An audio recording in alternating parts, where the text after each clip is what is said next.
kapag ito ay tinranslate nyo sa English, ito ay magiging commentary. Nandun niya kapaloob yung mga iba't ibang folder ng Giso. So kapag tinap nyo itong export all, gagawa sa ng zip file. Pwede nga nang ipasa sa inyong mga kaibigan.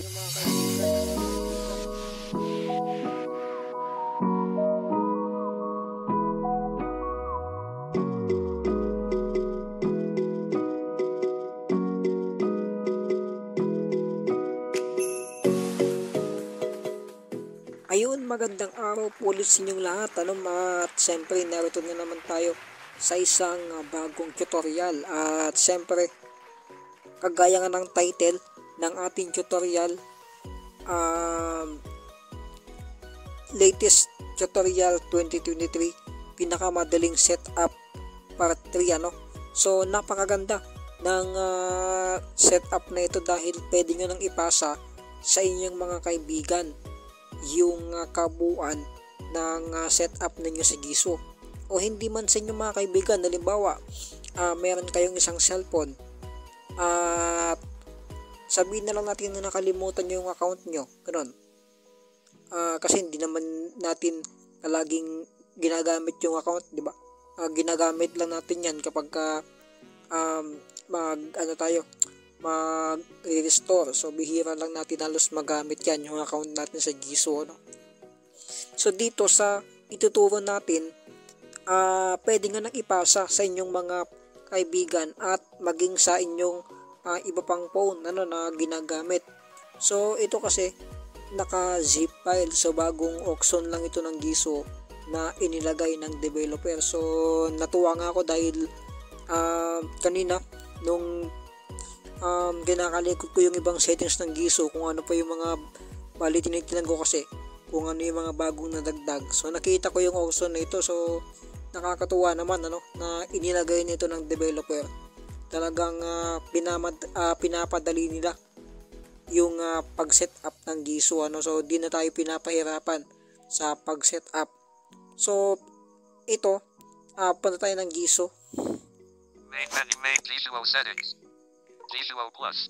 Yan, tapos punta tayo ng advanced settings. Rules, extensions, advanced settings. Advanced settings tayo. Advanced settings. Then backup resource, backup and restore. Backup and restore. Medyo bagalan natin ito back.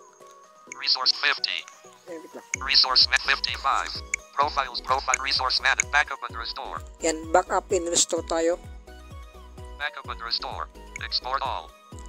So dito sa export all, sabi niya, ito yung bagong auction ng Giso na nadagdag, So dito, kapag tinap nyo yan, yung pinaka main folder ng Giso sa internal storage, di ba merong folder doon ng Giso, na naka-Chinese.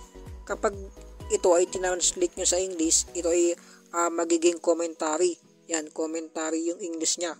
So doon sa pinaka main folder na yon na naka-Chinese, na kapag tinranslate nyo nga sa English ay commentary, nandun niya kapaloob yung mga iba't ibang folder ng Giso, kagaya ng sound, plugins, tools, at resources. Ano po ba yung mga folder doon? Gesture, ganon. Basta lahat ng folder ng Giso ay doon nakapaloob sa pinaka main folder, na kapag tinranslate mo sa English ay commentary. So kapag tinap nyo itong export all, gagawa sa ng zip file. So yung main folder na yon, yung commentary nga, kapag tinap nyan, gagawa sa ng zip file. So yung zip file na yon, yun na yung pinaka main folder, na kung saan doon nakapaloob yung mga iba't ibang folder ng Giso.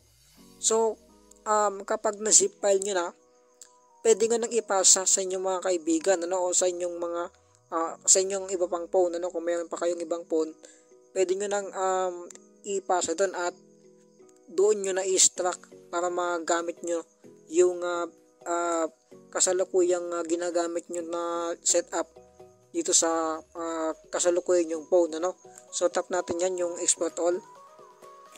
Export all. .zip.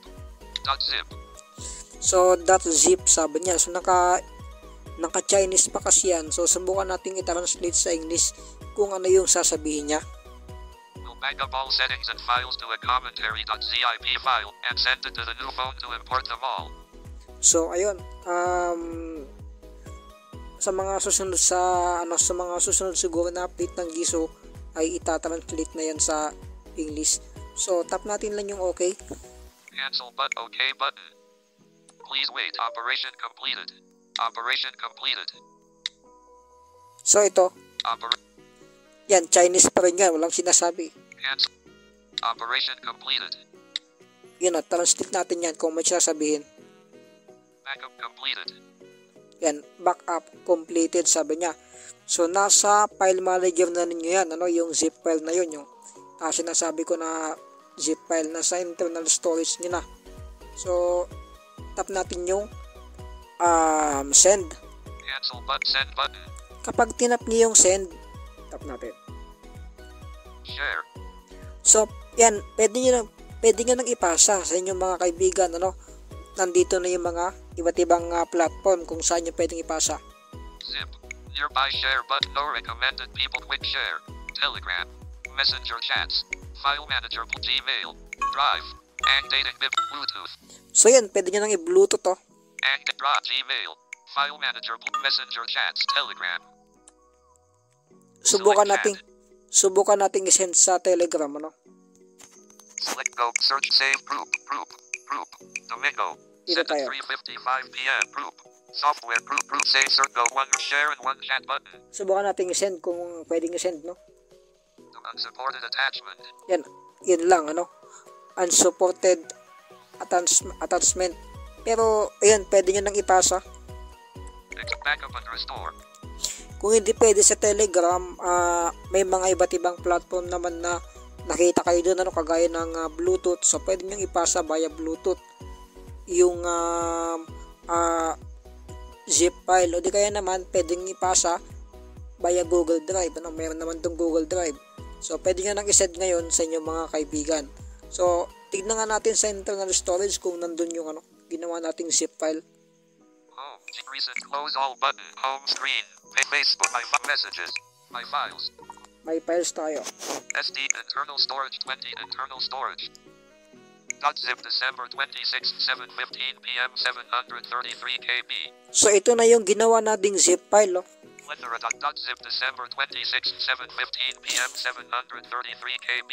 So pwede nga nang i-extract ngayon, para gagawa sa ngayon ng para maitawag dito, mailabas yung folder na nandito sa loob ng zip file. So hindi ko na to i-extract kasi magkaka-double yung folder ko dito. Nandito na kasi yung yung folder ng Giso to. December 26, 6:59 p.m. 13 items. Yan yung folder ng Giso. Di hinasabi kasi naka-Chinese.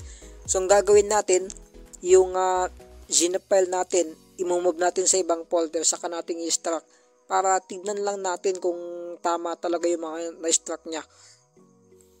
.zip December 26, 7:50 long press .zip December delete share copy selected move selected file button. So kayo, halimbawa kung ibang phone na yung pinagpasahan nyo itong zip file nito, pwede nyo nang i-extract dito na mismo sa loob ng internal storage. So kaya ko lang naman to i-move sa ibang folder para tignan lang yung laman ng kanyang zip file. So hindi naman ang layunin ko na ngayon ay i-restore yung settings kasi magkakadoble-doble na yung folder ko dito. Pero kayo, kung halimbawa nasa ibang phone na halimbawa yung zip file na pinagpasahan nyo, pwede nga nang i-extract ngayon. Move selected file button. Move natin. Pictures to note move last internal storage. Last I list this job download December 20 download. Move here but one item moving file. So dito natin minove sa download folder. So subukan natin i-extract dito. Tignan natin kung tama yung mga na-extract niya o yung mga na-zip file niya na folder. .zip new item added December 26 extract button. Extract natin. Text box. Extract button. Extracting folders. December 26, 7:19 p.m. 53 items. So next. December sounds December 26, 7:19 p.m. 1 item. So nandito yung mga folder ko talaga, tama yung na-extract niya, no? Blue December 26, 7:19 p.m. 6 items.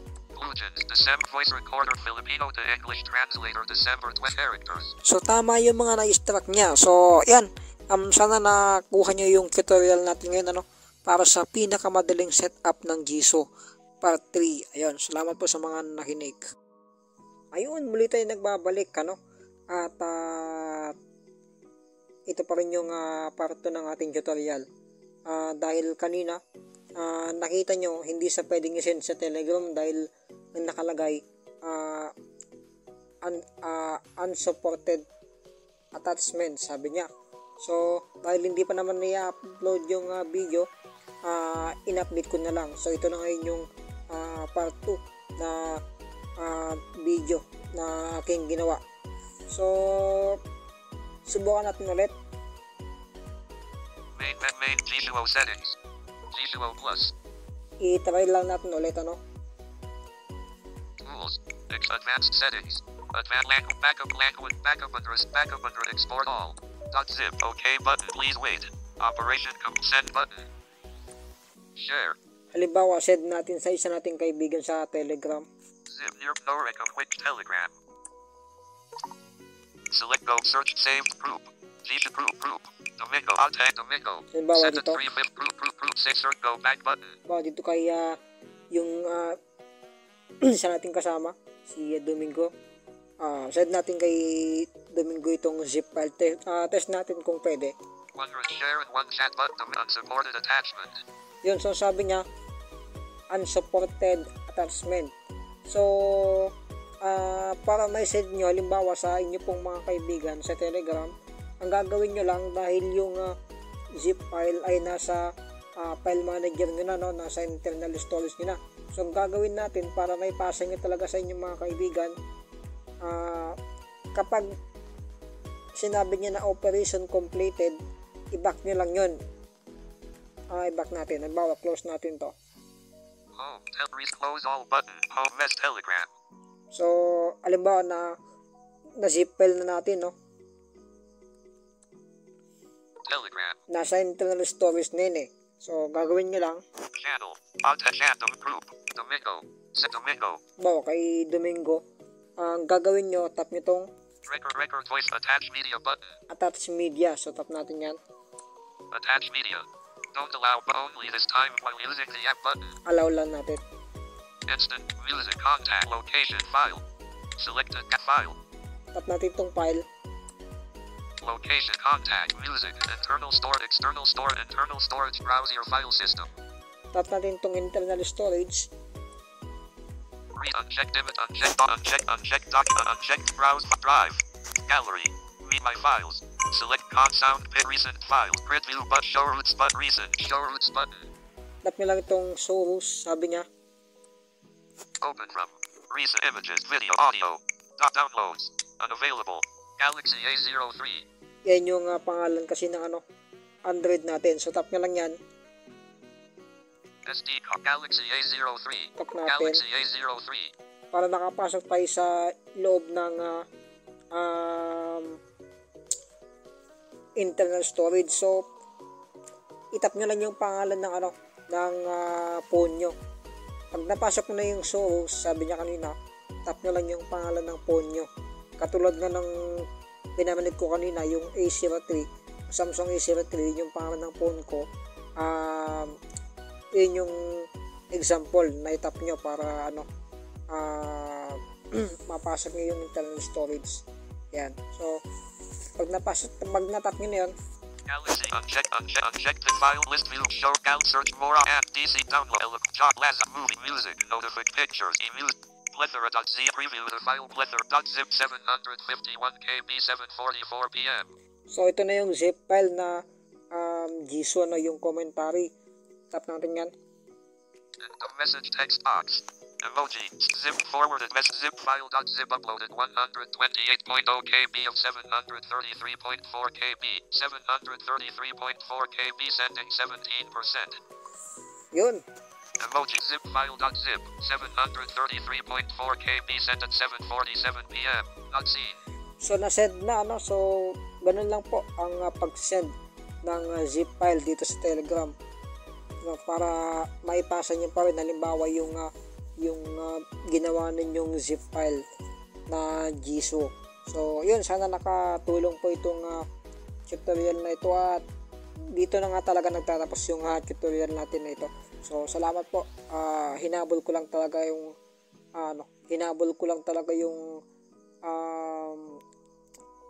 tutorial na ito. So yun, salamat po.